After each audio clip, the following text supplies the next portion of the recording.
ไปดีเดี๋ยวนี้ก็8 โมงตอนแรงพวกเขาก็ได้พากันออกมายางเขาอยู่ใส่นี่เฮ้ย โอ้โหเลยเนี่ย บ่ฮู้เนาะบ่ฮู้ว่าบ้านนี้หยังสิไปซอกหากินข้าวกินน้ำเคยมากินอยู่นี่เคยมากินกับมิสเตอร์รัตตะกี้นะไปห้านใดนี่ I don't know มันเป็นลายห้าน โอ้ห้านนี้บ่ Is it this one โอ้บ่เคยมาจักเทื่อนี่เนี่ย Oh, it's the same thing, bro. ฮะ It's the same thing. It's a buffet for Sindad. โอ้คาเฟ่ซินดา Oh, I thought it was like a bunch of. ก็เป็นลายห้านตัวนี้ No, no. ฮะเห็นบ่ Nope. โอ้ยๆ that's right I do it. บ่กินเนาะซินดาเนาะ I'm good. ไปขึ้นรถตื่น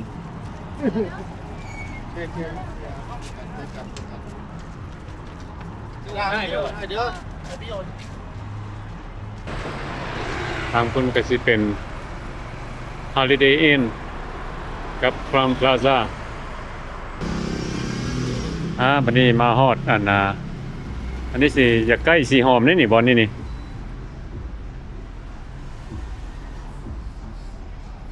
คนแบกมันก็แม่สีหอมเลยนะ เออ เขาบุไปเข้าไปสีหอมเด้อนั่งกินยิ้มแถว เนาะ นอกเอาไปกับเขา ชอบมีนอกนี่อันนี้ก็ ห้านเป็ด กินเป็ดวะ เป็ดกินไก่กินปลานี่แหละด้วยกินหมูแล้วเพิ่งงูมีคนเนี่ยมันเป็นไปยาก อืม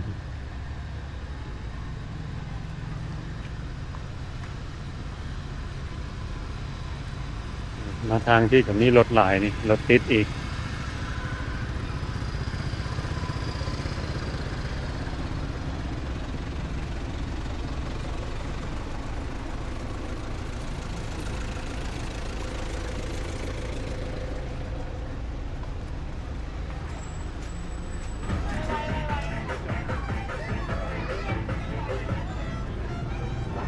แล้วโซ่เลยตำ stuff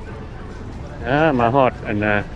Hey, we can never get away from it. We can never get away from this area. yeah อันนี้สิเป็นสี่แยกทางสีหอมนี่นี่มันก็มีหลายห้านเนาะมาทางพี่ You wanna go this way or I don't care. ไปกินนี่ลุงเหมือนวะก็จะมีปิ้งไก่ปิ้งไก่อยู่ เนาะเอาวะ มันนี่ก็ once again we are back at Sihom. I was not supposed to make like another video Yeah, here. you weren't. It's too many, man. No, Tired of it. can't help it. This is the most popular place in Vientiane.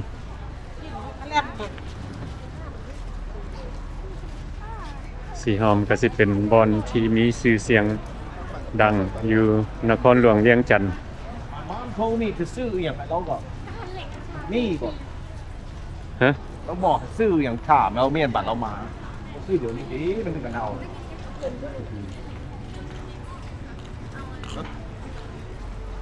นี่สิเป็นห้านพิซซ่า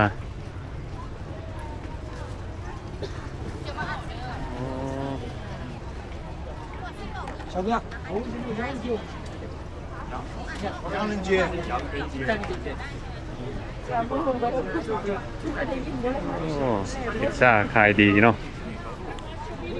Hi, how you doing? Thank you. Hi.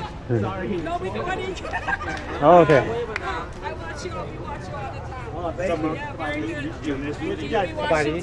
อ๋อ Cái bông phong tao là chỗ แม่มา มือนี่ก่อนเลยครับ สบายดีgood good โจฟังกันนอก แม่ละ ไปกันsubscribe ใจนี่ยูทูบเบอร์ สบายดี เวลาไหนเพื่อน มาแต่เฟรชโน่ตั้งคนเนี้ย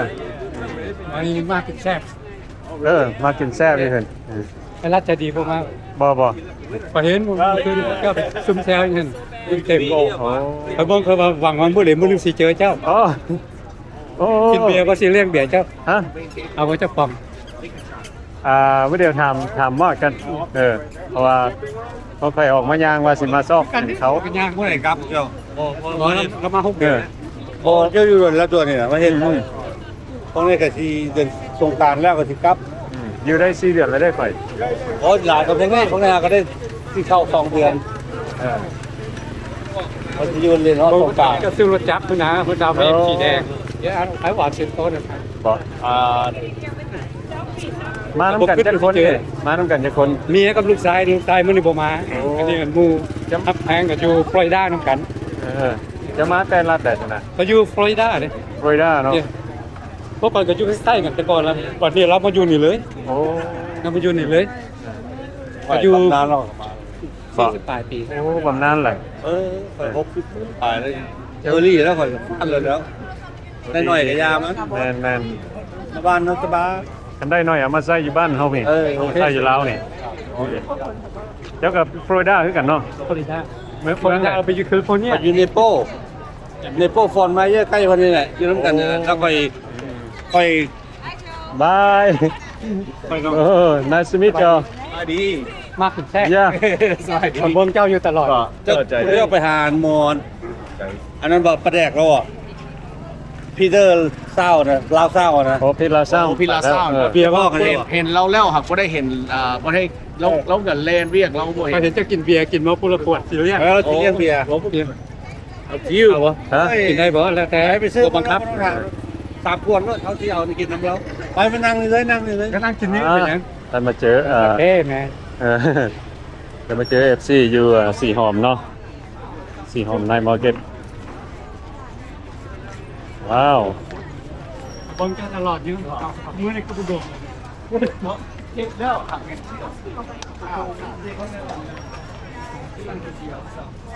นั่งได้ปะนั่งได้นั่ง ใกล้ไฟแล้วน่ะ แม่น ตัวนี้บ่ นับไปแล้ว มีจักรคน 4 คนนี่นะ กินแต่เบียร์ นั่ง ก็ค่อยก็กินข้าวกันแล้ว เดี๋ยวพวกค่อยละว่าออกมาซอกกินครับวันนี้ย่างไปโอ้อยู่ใกล้แล้วปะย่างไปเบิ่งปะว่ามีอย่าง เดี๋ยวนี้พวกเขาก็ได้มาห้านบนนี้อันนี้เป็นกับมีบอนขายตำบักฮุงปิ้งไก่ครับพวกเขาก็ได้สั่งอย่างนี้ ปิ้งไก่ เพิ่นเนาะ ตำบักหุ่ง บ่ได้เด้แสนเนาะคุณเนาะอยู่อเมริกาบ่ได้เด้แสนแปด โอ้บ่ได้ โอกาสดีเพราะเขายางรอไปรอมาก็ได้มาเจอ FC FC อันนี้ก็สบายดีเด้อนี่ให้ลูกเคยอยู่ฟลอริดาเบิ่งเด้อนี่นะโจ้คนนั้นน่ะมันนอกกับกันน่ะ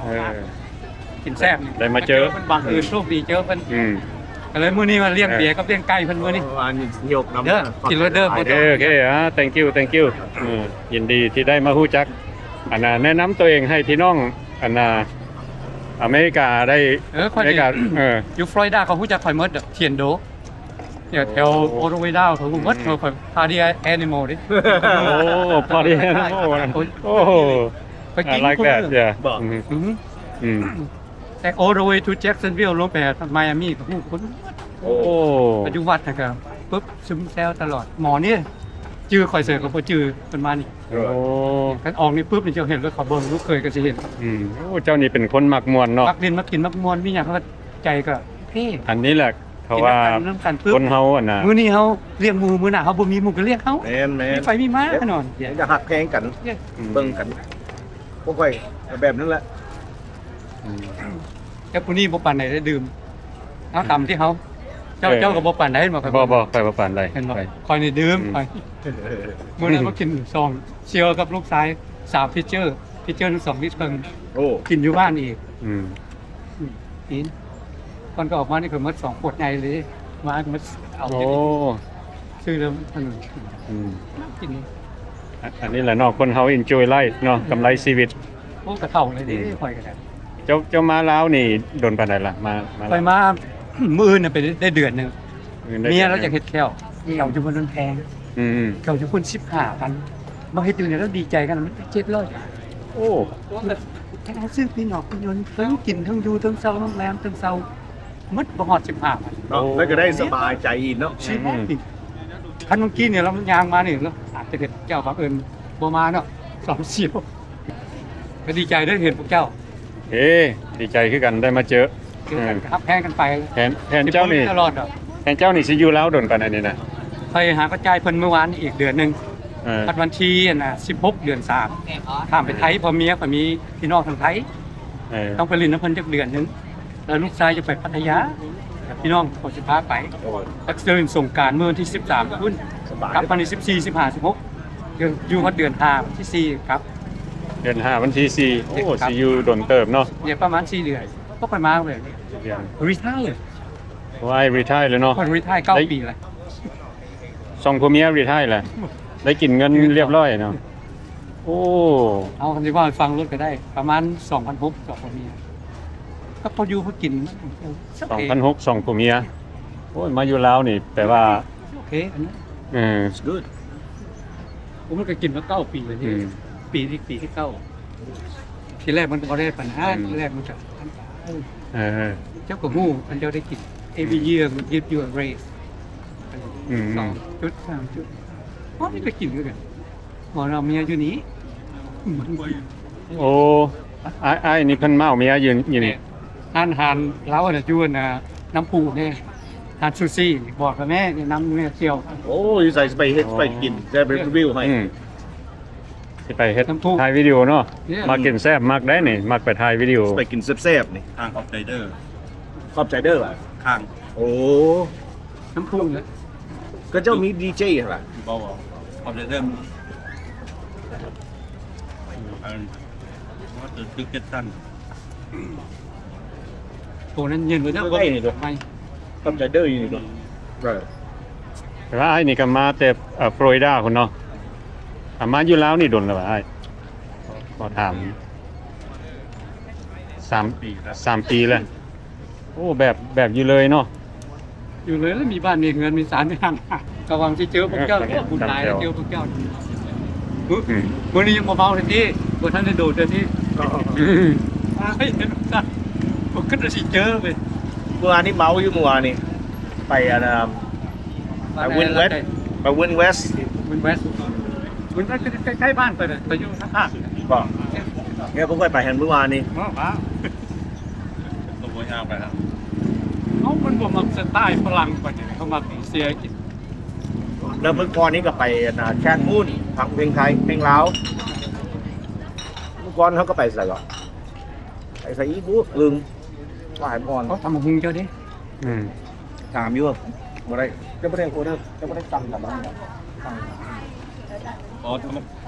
ต้องห้องมา เดี๋ยวก็ทำหุงพวกคันบ่ทันกินถ้าสิกินแล้วค่อยกินอยู่คือหมูเด้ไปกินเครื่องต้มเครื่องในแจ่วเพี้ยไปกินสวนนี่เซลบ่กินตัดเป็นอิ่ม มีตำหุงปิ้งไก่ แต่ว่ามากโอเคแล้วกินบ่จบท้องบ่ยังไง แล้วก็ข้าวเหนียว โอ้ตำหงแซ่บครับ เฮ็ด จะสั่งมาบอกจะบอกกับเพชรเหรอ คนมักเผ็ดเลย คือผิดเด้อเดี๋ยวนี้เก่งกับเฮาเด้อ เล่นกับผู้แซ่บ แมน เฮา2คนกับมอดเนาะมายางเล่นสีหอมว่าสิมากินข้าวแล้วก็เลยมาเจอ FC มาจากฟลอริดาแล้วก็ย่างไปย่างมาก็มาเจอไอ้ตุ้ยเบาตุ้ยทราเวล เที่ยว เพิ่นพาลูกมากินข้าวแรง You know what? I just met this man. I love this man. You believe he's a good man. ไปบน ใส่ ไป แล้ว ป ก็ อง เฟ้ยุงบอลไหนแล้วก็หุ้มมันน่ะชงของกินแซ่บเอามาดีแล้วเราเขายังบ่ฮู้ดอเราครับเป็นรากเป็นก้อยเป็นปลาบ่อาหารการกินของเรา พวกเขากับอิ่มเขาวอิ่มนั่งแล้วเนาะ บางคอเดี๋ยวจะกล้องเจ้าหันเด้อ ฮะโอเคเอาขอบคุณโอเคพวกนี้แหละคอน่ะ เห็นเลยหยอก เมื่อกี้พวกคอมเมนต์เจนว่าไอ้ตุ้ยนะ แมน ได้เจอกันพอดี มื้อนี้ก็อากาศดีเนาะพวกเขาออกมาย่างเล่นอยู่สีหอม มีอาหารหลายแบบแล้วก็มีหลายคนเพิ่นออกมายูทูบเบอร์ก็หลาย อันนี้ก็สิเป็นห้านที่พวกเขามากินปิ้งไก่กับตำบักหุ่งกับข้าวเหนียวเนาะอาหารของเพิ่นแซ่บหลาย